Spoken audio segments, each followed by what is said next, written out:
Halo sore sobat redam suara dan semuanya. Apa kabar nih? Entah dalam benakku, kalian yang sengaja memilih mini record redam suara untuk episode Aku Merasa Sendirian, kurasa kondisi kalian sedang kurang baik. Kok aku malah jadi kayak cenayang ya? Sebelumnya maaf ya kalau suara aku udah mulai serak atau gimana, soalnya aku ini ngerekam jam 1:30 malam, 1:30 pagi dini hari. Oke, sebelum kita masuk ke isi, ada beberapa pertanyaan nih dari aku. Kenapa kamu memilih record ini? Lagi merasa sendirian? Padahal sekeliling kamu ada orang-orang. Atau emang posisi kamu lagi sendiri? Pernahkah kamu bertanya pada diri, kok aku merasa sendirian ya? Bahkan aku merasa kesepian gitu. Hal itu pun sering banget kamu rasakan. Hidup kayak hampa gak jelas, hambar banget gitu. Bahkan mungkin ada yang merasa dan bertanya, kelak kehidupanku akan bersama siapa? Apakah akan hadir sosok yang membuatku tidak merasa kesepian, yang bisa menerima aku? Sampai kapan aku merasa begini? Pokoknya pasti banyak pertanyaan-pertanyaan dalam benak kalian. Kalau aku gimana?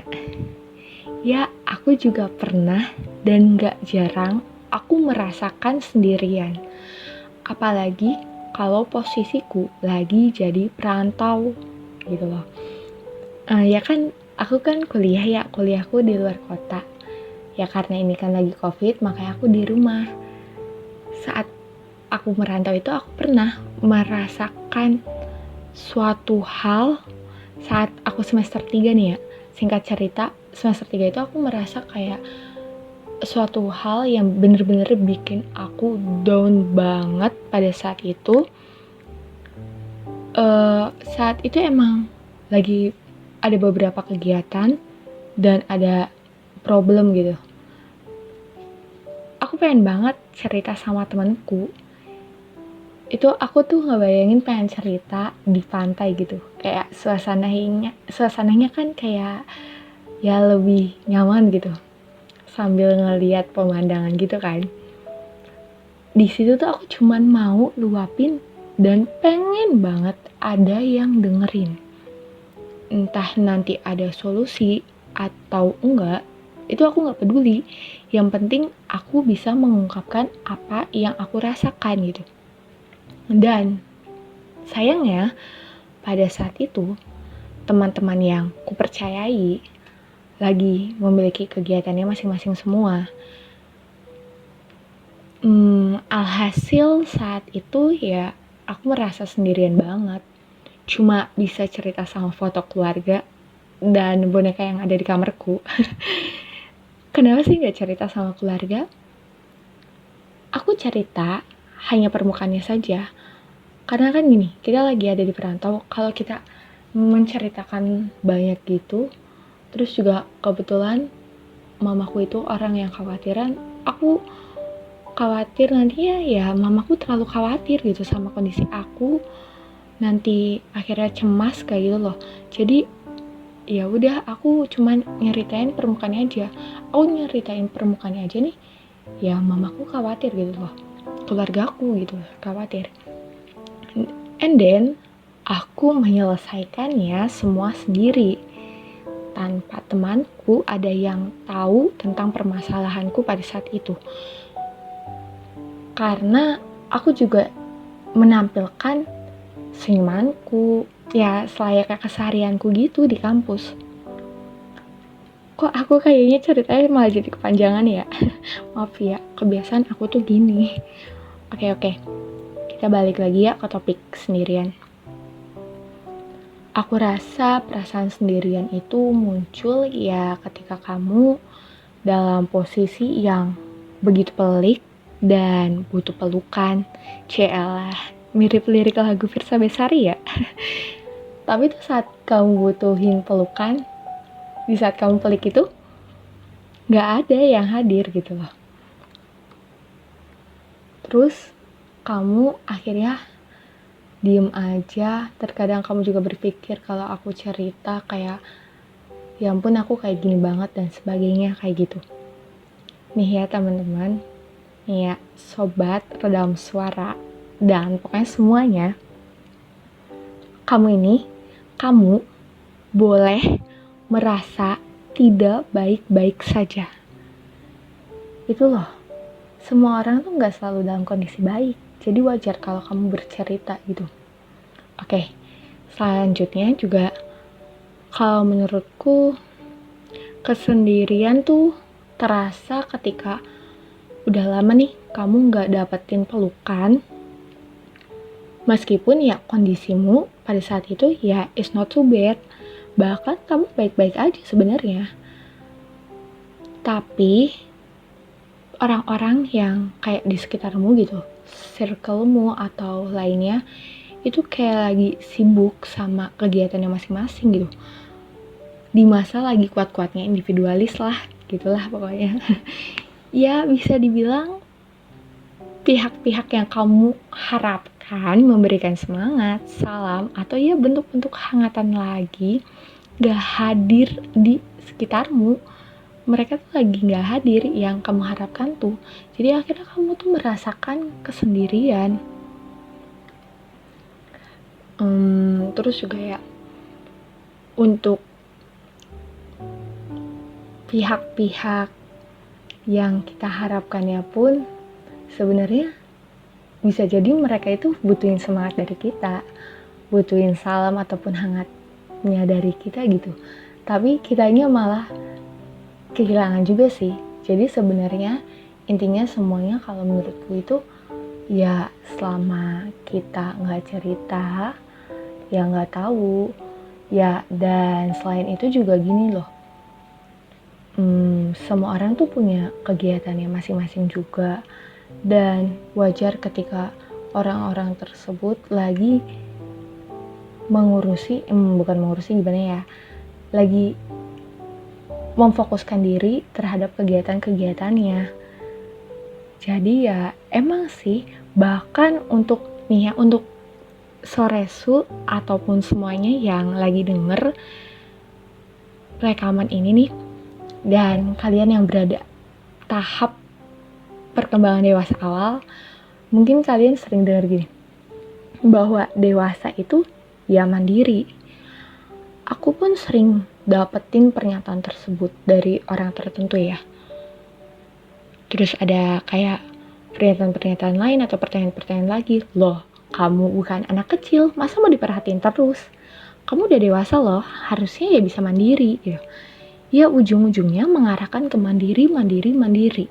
Bahkan seolah mandiri adalah sendirian. Sampai akhirnya seolah manusia bukan makhluk sosial gitu. Mungkin tentang dewasa mandiri itu akan aku bahas di next record atau mungkin playlist terbaru aku ya. Tunggu aja ya, Saresu. Oke.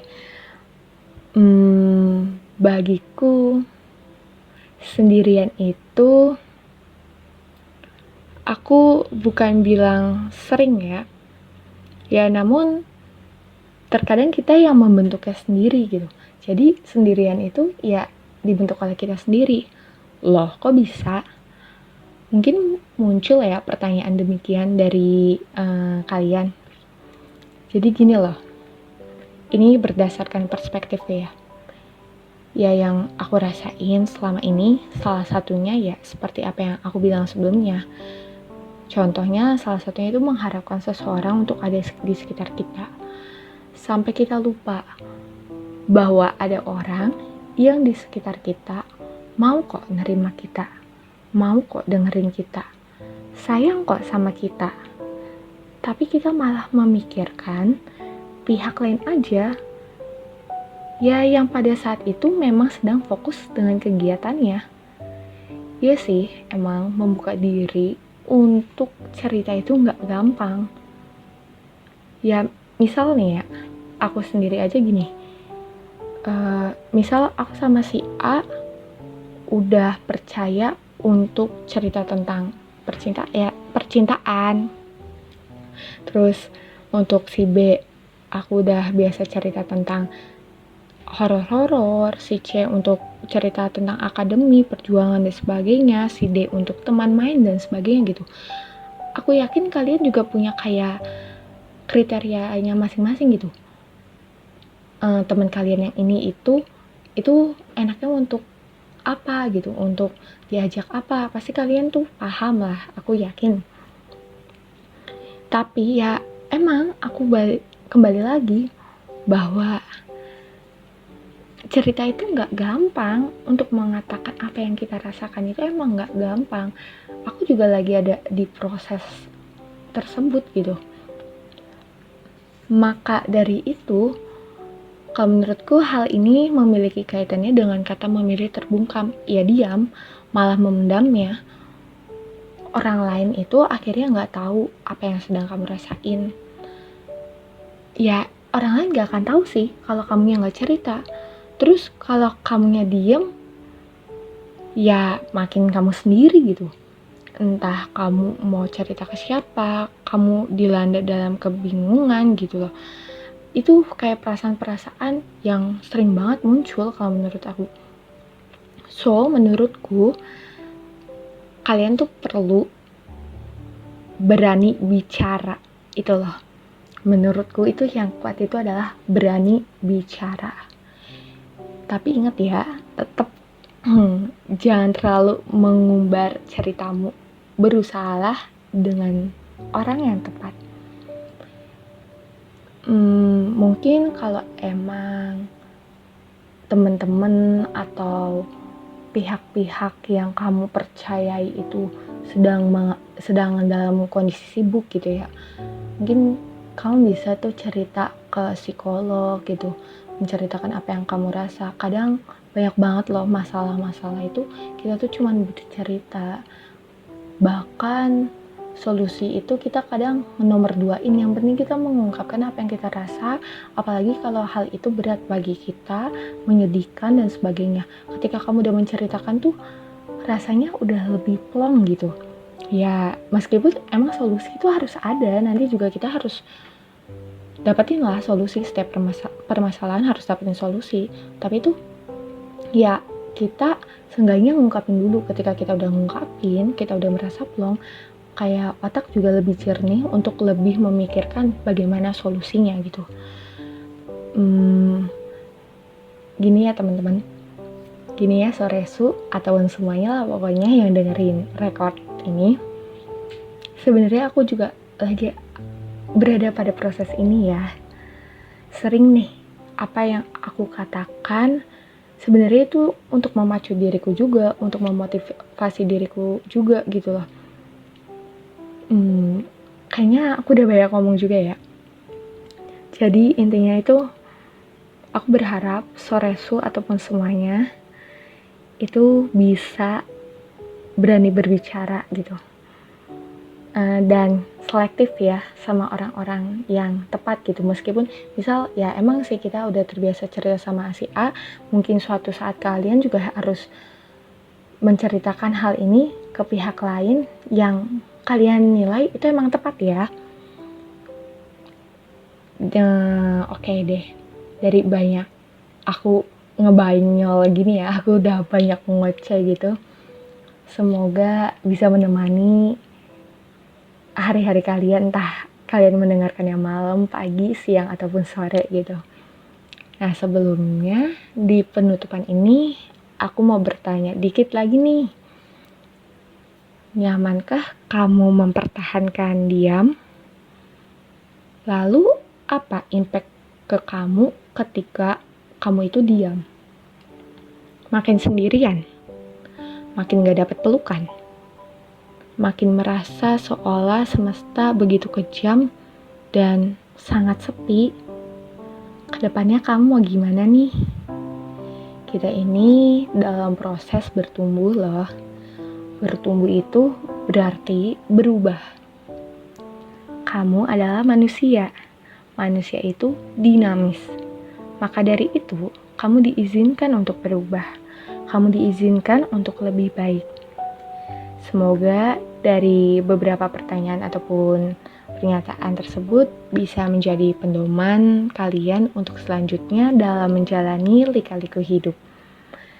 Semangat harus selalu melekat. Sampai jumpa di next mini record redam suara. Semoga dengan kondisi yang lebih baik. Terima kasih sudah mau mendengarkan cerita Fauzia Malia Alkaf. Salam dan senyum manis dari Redam Suara.